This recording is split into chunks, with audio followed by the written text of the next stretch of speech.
So yeah, I wanted to basically completely change my life. And because I had experience of being abroad, that felt like a good way to start a new life. I tried to get a visa to United States, but I couldn't. So then I postponed it. That was, after my third year of uni.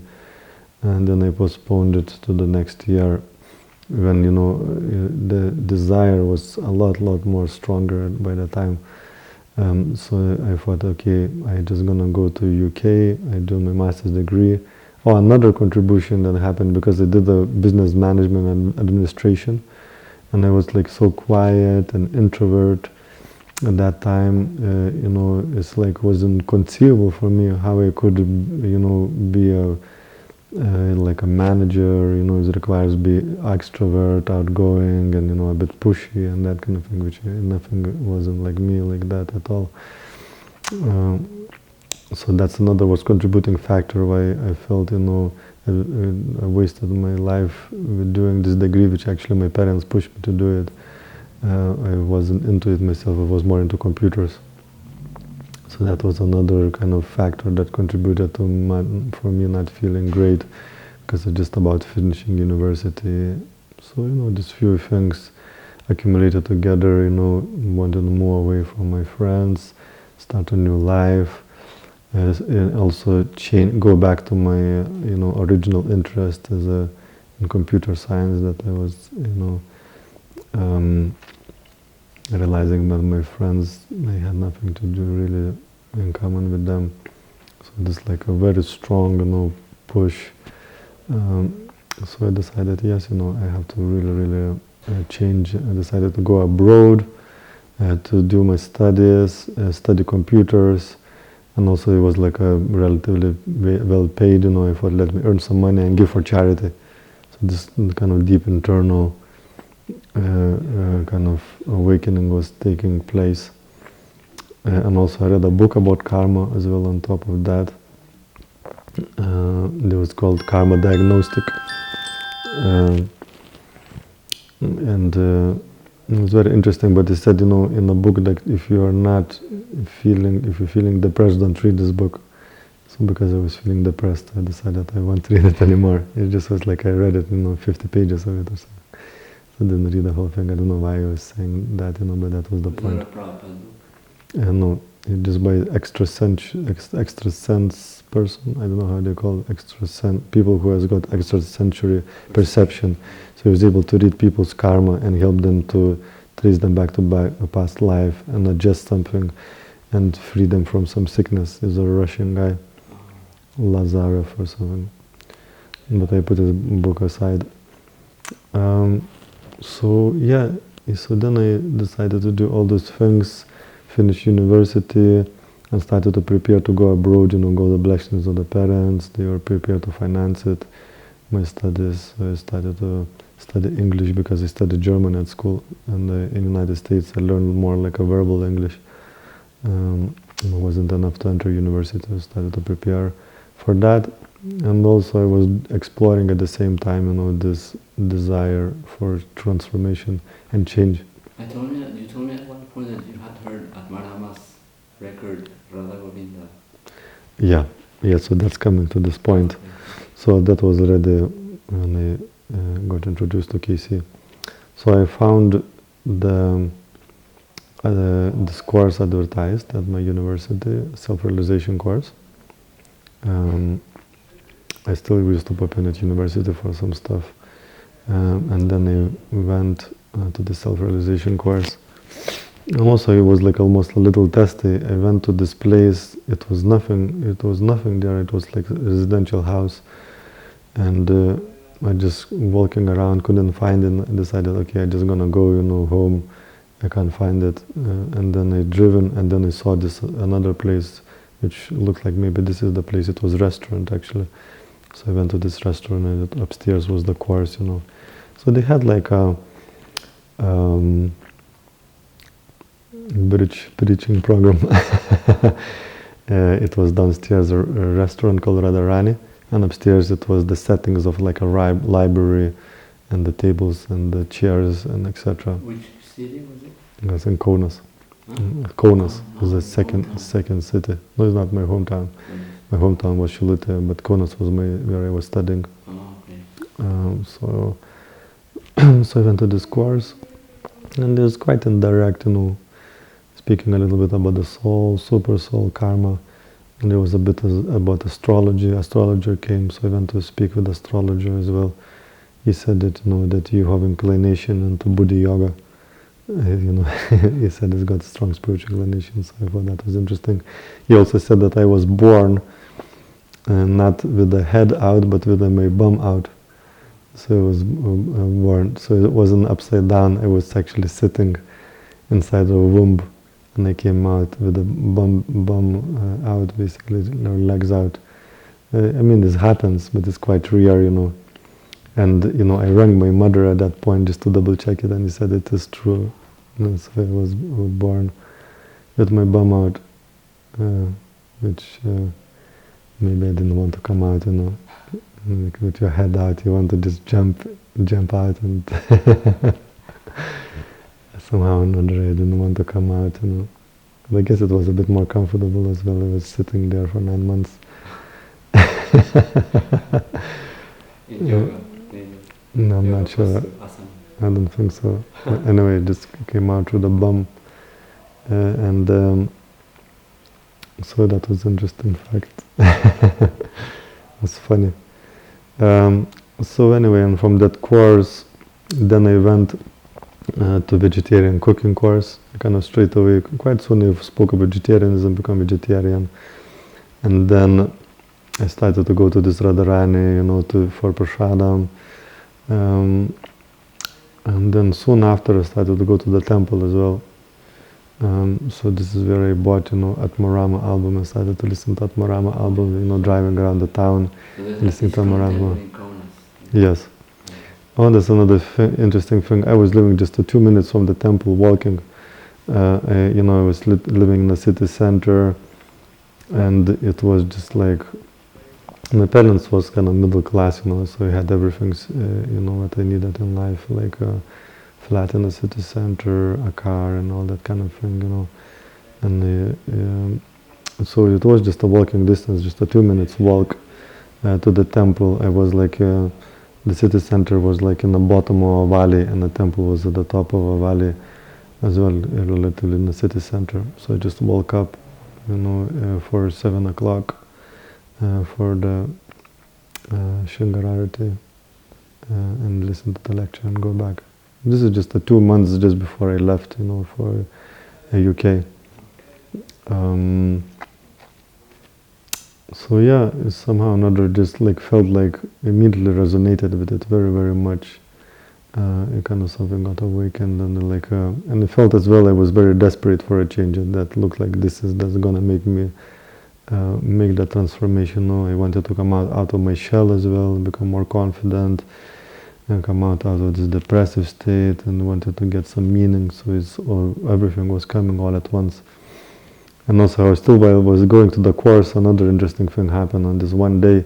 It was a wrong day when I came, because I was preparing to go to England. I kind of lost a bit of track of which day it was. I went on the wrong day, and there was another meeting. That astrologer was there. And there was like some, grown-up man, there having some lecture.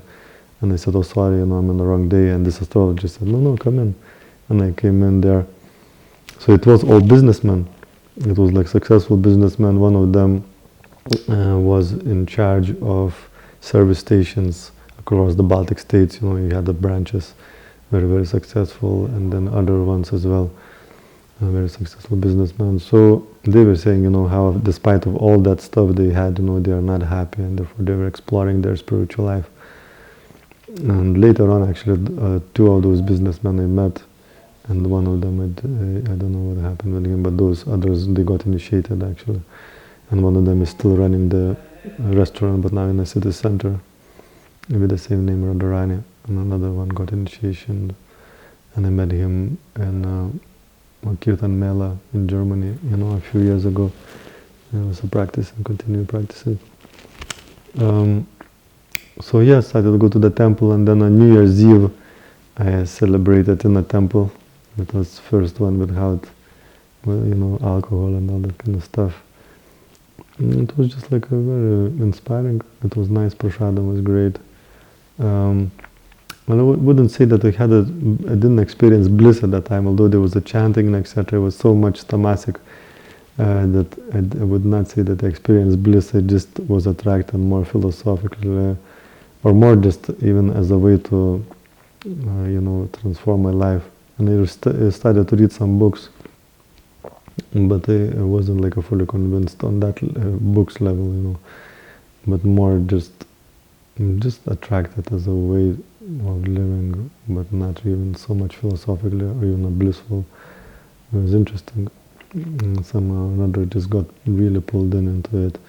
And then it clicked for me as well that book that I had back at home, that must be Bhagavad Gita. So I opened, when I came back, I looked at it, and it was Bhagavad Gita.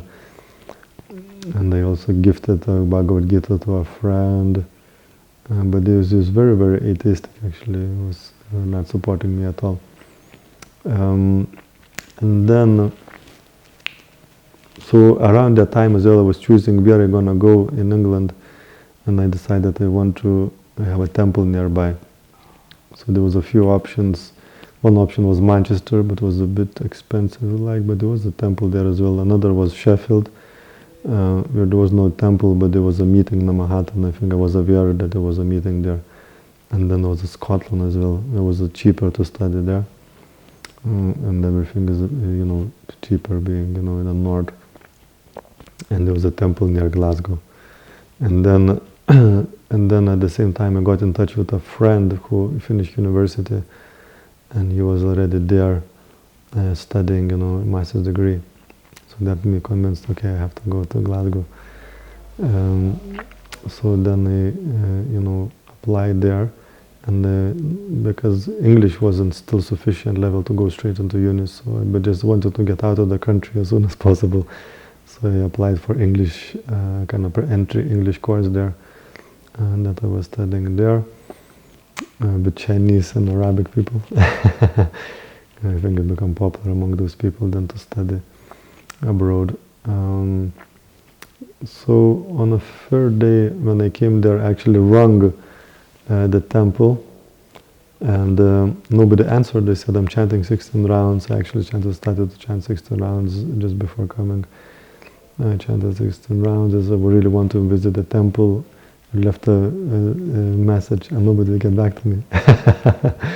And later on I found out they were still on marathon. They were still on marathon. I mean, it's funny, of course, how it is often. We are push, especially maybe in those days, we were pushing book distribution so that we can introduce people to Krishna consciousness. But I was the person who was very keen for Krishna consciousness, but there was no one there. It's one of those paradoxes. There was no one there, to receive me, and I was really, really keen, but they were out distributing books.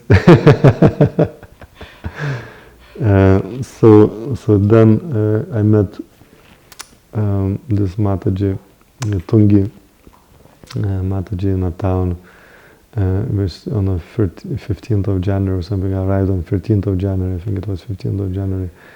And it was exactly the Mahata on the same evening, and she gave me an invitation card, and they went to the Mahata, and Javatvasi was giving Javatvasi was giving a lecture there.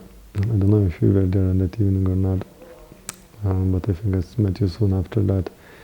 So then I started to come to these Woodside halls, and continuing. I was living not so far. That was year 2002, right? 2003. Yeah, 2003, January. And then the first time I visited the temple was Nityananda Trayodashi. As well, in 2003? Yeah. Oh my God. And so I was there, and it was super high energy because they just finished marathon actually. 2 months marathon. So the devotees were with long hair and stuff like that. It's like a super long, but they haven't shaved for 2 months. So it was very, very high energy. And I guess you were there as well for the first time. So, and then, so I started then visit the temple every weekend, and on Friday evening, and stay until Sunday evening. and do some service cleaning the cars. And there was like a small Sunday program every 2 weeks, I think, with Prasadam. And on Saturdays I would distribute books. So because there was this high energy focus on book distribution in Karuna, so I started distributing the books every Saturday. I wasn't good at it, but somehow or another, I really got into it. And I got really into chanting. And then I went back to Lithuania in summertime. And actually I didn't realize that I lost like unbelievable amount of weight, like 15 kg or something, becoming vegetarian. And like you as a devotee, you don't stop looking really in the mirror properly, So I didn't notice that I lost a lot of weight, but my parents totally freaked out. And seeing me lost 15 kg, and they got like really, really shocked. And I think, I can't remember if they realized that I got into this Krishna consciousness as well. So it was like a big, big thing. They kind of forced me more or less to eat again, meat and stuff like that. But just for those few weeks I stayed there. And then I came back, I became vegetarian. Again, I just started to eat a lot more to make sure that my weight is good. And then I entered university in September 2003. And I did my degree. And then around 2004, then Mohini Devi and Kapil, 2004, sometime they joined the temple, I don't know, springtime. And I became a bit jealous, thinking, oh my God, they joined, and I had still 3 months left at university. So I thought maybe I should do it, and I spoke with Prabhupada Vani, he was the temple president at the time.